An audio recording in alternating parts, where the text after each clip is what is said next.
যত ট্যাংরামো সকালবেলা মাথা গরম করেছিল একবারে, সারাটা দিন বাজে যাবে এরকম ট্যাংরামো দেখলে। সূর্য চলে যাওয়ার পরে বেশ কাটছিল সময়টা, কিন্তু ওই যে বেশি কাছাকাছি হতে নেই মানুষের, জানেন তো এরা কারা যারা হাজবেন্ডের সঙ্গে কোয়ালিটি টাইম মানে স্পেন্ড করে। আমি তো কোয়ালিটি টাইম স্পেন্ড করতে গেলেই আমার টাইমের কোয়ালিটি নষ্ট হয়ে যায়, অর্থাৎ দু চারটে কথার পরই এমন একটা ঝামেলা বাঁধে যে সারাটা দিনই নষ্ট হয়ে যায়। এমনিতেই সকালবেলা ঘুম থেকে উঠে আজকে সূর্য প্রচুর ট্যাংরামো করেছে, সোফায় এসে ঘুমিয়ে পড়ছে, মোজা পরতে গিয়ে ঘুমিয়ে পড়ছে, টুপি পরতে গিয়ে ঘুমিয়ে পড়ছে, তাকে জামা কাপড় পরানো যাচ্ছে না। তাই কোনো রকমের দিনটা শুরু করলাম, মাথাটা তখন থেকেই একটু গরম হয়েছিল। তার ওপর মিস্টার বিশেষ এমন একটা কথা বলল যে কথাটা শুনে হাতপিত্তি জ্বলে গেল। নেগেটিভিটি খুব খারাপ জিনিস, জানেন তো। নেগেটিভিটি কিছু মানুষের মধ্যে থাকে, সেসব মানুষকে পারলে এড়িয়ে যান, অ্যাভয়েড করে যান। আর অনেক সময় হয় সংসারের মধ্যে এরম মানুষ থাকে, সেই সব ক্ষেত্রে না ইনসিডেন্টগুলো এড়িয়ে চলার চেষ্টা করুন, ওই সময় স্থান ত্যাগ করুন। এটাই আজকে আমি করতে পারিনি, তাই আমি ভুলছি। এখন বেরিয়েছি সূর্যকে আনতে, কিন্তু আমার মাথা এত গরম যে মনের মধ্যে এখনও অবধি আমি যুদ্ধই করে চলেছি। কার সাথে আবার? মিস্টার বিশেষের সাথে। সকালবেলা বেশ সময়টা ভালোই কাটছিল, হঠাৎ করে উনি এমন কয়েকটা কথা বললেন আমার মাথাটা গেল গরম হয়ে। আমি ওনাকে বলেছিলাম যে তুমি তো আজকে দেরি করে যাবেই, তাহলে এক মুঠো ভাত খেয়ে যেও আর টিফিনটা যা নেওয়ার নিয়ে যেও। উনি বললেন ঠিক আছে, ইন্টারসিটিতে যাব ভাত খেয়ে। তারপর এমন একটা কথা বললেন মাথাটা গেল চড়াম করে গরম হয়ে। উনি হেডফোন খুলে নাকি ডিটেক্ট করেছেন ওনার হেডফোনের ভেতরে জল ঢুকেছে। এবার কেন ঢুকেছে তার কারণ ওই যে যত দোষ নন্দ ঘোষ, সেই রকম যত দোষ জিনিয়া ঘোষ। চলো তো। বাইরে যাবো সিরিয়াল দেখতে তো হবে জন্য একটা সিক্রেট তো আলোটা ওই পিয়ানোটা। হ্যাঁ ওইটা পিয়ানোটা দিতে, ঠিক আছে? কোন পিয়ানো? ওইটা আগের বারে দিয়েছিল এই পিয়ানোটা, এটা আগের বারে পিয়ানোটা দিয়েছিল না, আর বাড়ির উপরে রাখা আছে সেই পিয়ানোটা বলবে দেবে, ঠিক আছে? টিফিনটা ভাগ্যিস আগেই প্যাক করে রেখেছিলাম। এতটাই মাথা গরম হয়ে গেল, আমি লাস্টে ওর টিফিন বক্সের মধ্যে মুড়ি আর চানাচুর ভরে দিলাম, বললাম স্ন্যাক্সে মুড়ি চানাচুর নিয়ে নেবে। বেচারি ভাত খেয়ে যাবে বলেছিল, ইন্টারসিটিতেই গেল। তারপর যখন দেখলো বউ ভাত দিল না, ওটা আমারই খারাপ করেছি আমি নিজেই জানি।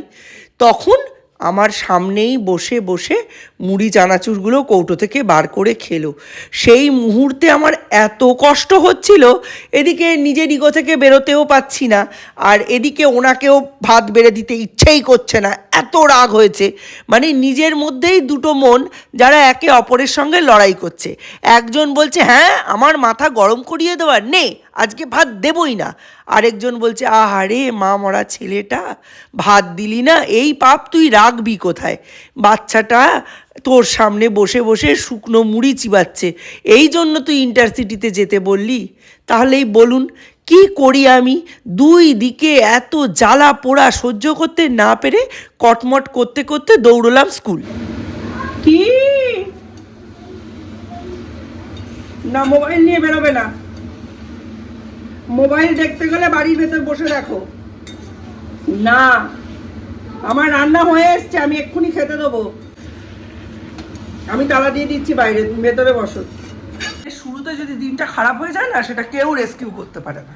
আর এখন যখন ভয়েস ওভার দিচ্ছি মনটা বড্ড খারাপ, মনে হচ্ছে আমি কে ওকে ভাত না দেওয়ার। যে আমার ভাত আর যে আমার ভাতের জোগান দেয় তাকে আমি রাগ করে ভাত দিই না। এই পাপ আমি কোথায় রাখবো বলুন? কিন্তু তখন বিশ্বাস করুন মাথাটা এত গরম হয়ে গেছিল যে আমি আর কিছুতেই সেই গরম মাথার বেড়াজাল ডিঙিয়ে ওকে কিছু করে উঠতে পারলাম না। রান্না করেছি আমার নিজের শ্রাদ্ধে দেবো বলে। আলু পেঁয়াজ করি ভাজা, মুসুর ডাল, এখানে হচ্ছে ডিমের কষা কষা ঝাল, মাছের মাথা দিয়ে বাঁধাকপি। এটা পিসি দিয়েছে সরা পিঠে রসে ডোবানো। এটা হচ্ছে কালকে রাতে বানানো ফুলকপি আলুর তরকারি মটরশুঁটি বাটা দিয়ে। আর এইটাতে রয়েছে কালকে রাতের ডালটা, একটু বের করে রেখেছে, এটা আমি খেয়ে নেবো। আর এই হচ্ছে ভাত। গেলেও সে জিতে যায়, আমি জিতে গেলেও হেরে যাই। আমি জিতলেও আমি হারি, আমি হারলেও আমি হারি। হারাটাই আমার ডেস্টিনি, বুঝেছেন তো? হারাটাই আমার ডেস্টিনি। এই যে আমার সামনে বসে বসে মুড়িগুলো খেয়ে গেল, আমার প্রতিটা মুহূর্তে মনে হচ্ছে কি যে হে ধরনী দ্বিধা হও। আমি ভেতরে ঢুকে যাই, আমার মানে বলারই ইচ্ছে নেই আমার। কিন্তু ওই যে ওই সময়টা কি ভালো কাটছিল ওই সময়টা। আজকাল যে কি হয়, আসলে একটা সময়ে এত আঘাত খেয়েছি না, প্রত্যুত্তর দিতে না পেরে না পেরে না পেরে না পেরে মনের ভেতরে একটা জমাট বাঁধা একটা রাগ, একটা প্রতিশোধ স্পৃহা, সেটা এখন অন্যরকমভাবে বেরোয়। যার ওপর বেরোনোর কথা না তার ওপর বেরোয়। এখন সবসময় না তটস্থ থাকাটা একটা অভ্যাস হয়ে গেছে। কাজটা করার সময়ই ভেবে রাখি এর বিরুদ্ধে যদি এই কথাটা বলে তার উত্তরে এই দিতে হবে। আসলে এটা অভ্যাস, 14 বছরের অভ্যাস। নির্যাতন কি খালি শারীরিকই হতে হবে? নির্যাতন তো মানসিকও হয়। 14 বছর ধরে এত তিলে তিলে প্রতি মুহূর্ত আমি মরেছি, এবং ওই সময়ে আমি কাউকে পাশে পাইনি। তাই শেষের দিকে যখন মিস্টার বিশ্বাস আমার পাশে থাকতে চাইতেন, আমি তখন বলেছি বাঁশ যখন কচি থাকে তখন তাকে নোয়ানো যায়, তাই প্রোটেকশনের দরকার হয়। গাছ যখন ছোট থাকে, যখন বাঁশ ম্যাচিওর হয়ে যায় না, বড় হয়ে যায়, নিজের ব্যবস্থা তখন সে নিজেই করতে পারে, তখন আর কারোর প্রয়োজন থাকে না। এই যে আজকে ছোট একটু হাত কেটে গেছে, কত কাটে জীবনে এই বাড়িতে, একমাত্র ওই সুজাতা সরকার ছাড়া একদম আগা থেকে এই আজকে এই বয়স অবধি, আর ওদিকে সুধীর কুমার বিশ্বাস ছাড়া আমার দুঃখে, রাগে, অভিমানে, অনুতাপে, হেরে যাওয়ায় আমি কাউকে পাশে পাইনি। ওই দুটো লোককে সবসময় পেয়েছি, সুধীর কুমার বিশ্বাস আর সুজাতা সরকার। এদিকে দিদিকেই আমি বিয়ের আগে সব থেকে বেশি ভয় পেতাম। ভেবেছিলাম আমার তো মা নেই, আমি বিয়ে হয়ে একটা মা পাবো। কারণ একটা মা ছাড়া মেয়ের মা হওয়াটা সোজা। তাদের অল্প একটু আলতো আদর করলেই, তাদের দুটো মিষ্টি কথা বললেই তারা গলে যায়। কিন্তু একটা মা থাকা মায়ের, মেয়ে থাকা মায়ের মা হওয়াটা, মা হয়ে ওঠা একটা মেয়ের অত সোজা না। মা হওয়াটা কষ্টকর, মায়ের মতো হওয়াটা খুব সোজা। আমি আপনার মেয়েকে মেয়ের মতো রাখবো, বৌমার মতো না, মুখে বলাটা খুব সোজা, কিন্তু সেটা কাজে করাটা এতটাও সোজা না। মেয়ের মতো আমরা কেউই হতে চাই না। বৌমাকে বৌমার মতোই মর্যাদা দিয়ে রাখুন না। বৌমা আপনার কাছে চিরকৃতজ্ঞ, চিরঋণী হয়ে থাকবে। কিন্তু বৌমাকে মেয়ে করতে গিয়ে কাজের লোকেরও নিচে নামিয়ে দেন, এরকম মেয়ে হতে আমরা কেউই চাই না। তার নিজের মেয়েও সম্ভবত চাইবে না। ফোন করেছিল দীপ, ফোন করেছিল। দীপের পরীক্ষা ভালোই হয়েছে, সব বন্ধুরা মিলে ওয়াও মোমোতে ঢুকেছে এখন মোমো খেতে। আলাম তো খাবার দাবার রাখবো, তো বললো হ্যাঁ আমি বাড়ি এসে ভাত খাবো। তাই জন্য ভাত, ডাল, একটু আলু পেঁয়াজ করি ভাজা, ডিমের কারি রাখলাম। এসে ভাত বেড়ে নেবে, আমি শুধু ওইটুকু রেখে চলে যাচ্ছি। হ্যাঁ, ঢাকা দিয়ে নিয়েছি। ও বাবা, লাইট নেভাইনি রান্নাঘরের, লাইটটা নিভাই, নিভে আমি একটু শুই। 5টা বেজে গেছে ওর জন্য অপেক্ষা করতে করতে। তারপরে ফোন করলো যে মা তুমি খেয়ে নিয়ে, জানে তো আমি খাবো না, আমি 4:30টার সময় খেতে বসলাম। ঠিক আছে, আর বিকেলে দেখা হবে। সৌর্যকে নিয়ে এখন তার কোথাও যাওয়ার নেই। বাবা, এই ভিজে ভিজে ঠান্ডা ওয়েদারে আমি সন্ধেবেলা ওকে নিয়ে আমি ওই জিমন্যাস্টিক্সে যেতে পারবো না। দরকার হলে ওই 2 মাসে আমি 200-400 টাকা বেশি দেবো, মানে এমনি দেবো, কিন্তু আমি যেতে পারবো না। চলুন শুয়ে পড়ি, আবার বিকেলবেলা দেখা। ভেবেছিলাম বিকেলবেলা ঘুম থেকে উঠেই মন মেজাজ ভালো হয়ে যাবে, আর যদি ভালো না হয় আজকে সন্ধেবেলা আর সৌর্যকে পড়তে বসাবো না। সন্ধেবেলায় প্রথম আমার ভরসার জিনিস হচ্ছে খুব ঘন দুধের চিনি দেওয়া 1 কাপ দুধ চা, প্লাস আরও অনেকগুলো টুকটাক কাজ থাকে, যেমন জলের বোতলে জল ভরা, বাকি দুধটা জ্বালিয়ে রাখা, পাম্পে করে ট্যাঙ্কেতে জল ভরা, এবং পরের দিনের তরকারি পাতি কী হবে না হবে তার প্রিপারেশন নিয়ে রাখা। আজকে দুপুরে আমি ভাত খাইনি, কারণ ওকে তো দিলাম না, মন থেকে যেন ভাতটা খেতেই ইচ্ছে করছে না। গলার কাছে কিছু একটা ডেলা পাকিয়ে রয়েছে, মনে হচ্ছে যে ওকে না দিয়ে খেতে পারবো না। এই যদি আগের আমি হতাম, দীপকে সঙ্গে নিয়ে কতবার দৌড়ে চলে গেছি ওদের অফিসের কাছে দুপুরে ভাত দিতে, কিন্তু এখন এমনই সংসারের বেড়াজালে আটকে গেছি, সেটা আর পারছি না।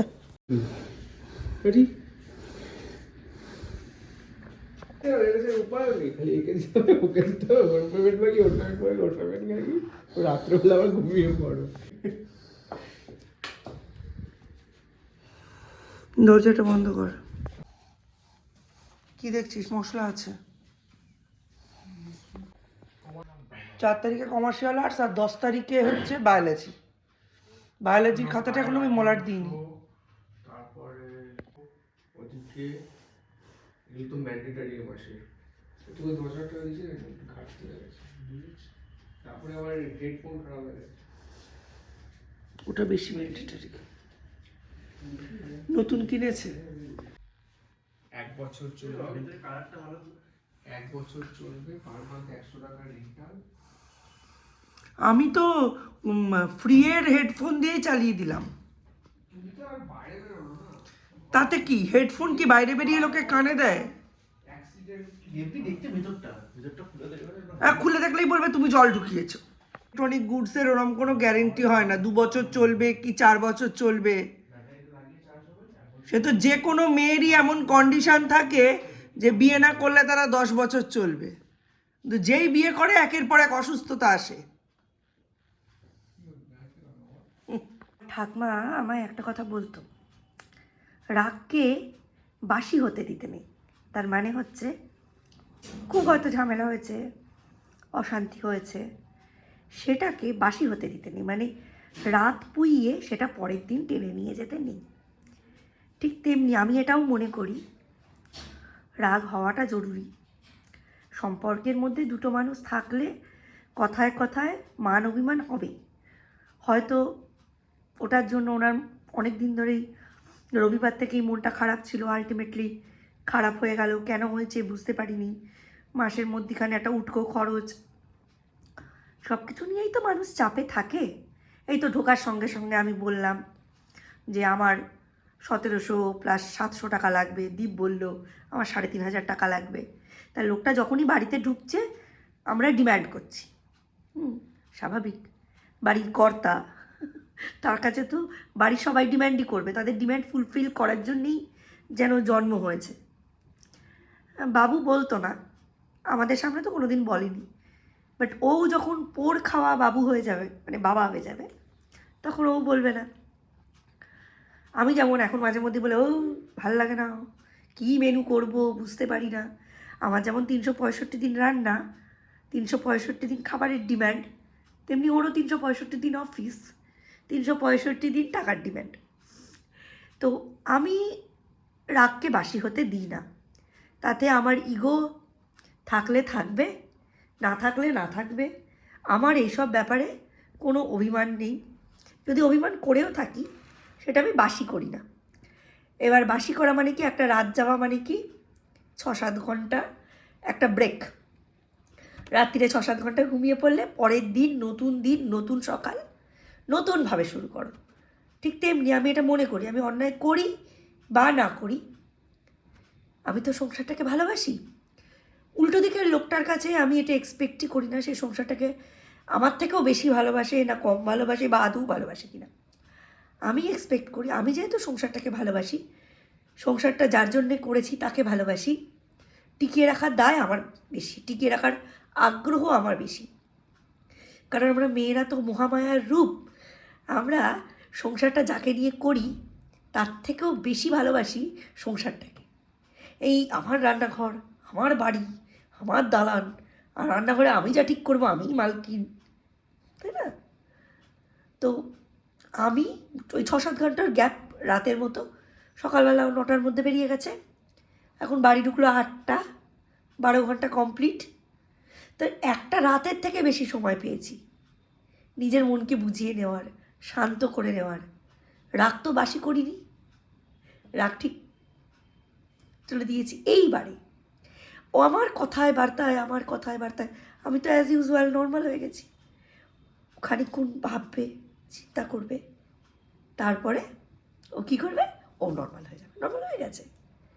রাগের মধ্যে না তৃতীয় ব্যক্তিকে আসতে নেই। স্বামী স্ত্রীর রাগ, মন কষাকষি, এগুলোর মধ্যে তৃতীয় ব্যক্তি আসলেই, তৃতীয় ব্যক্তি মানে কি প্রেমিক বা প্রেমিকা খালি না, মেয়ের মা বাবা, মেয়ের ভাই, মেয়ের দিদি, মেয়ের বোন, মেয়ের দাদা, অথবা ছেলের মা বাবা, ছেলের দিদি বা বোন, ছেলের দাদা বা ভাই, যে কোনো ব্যক্তি।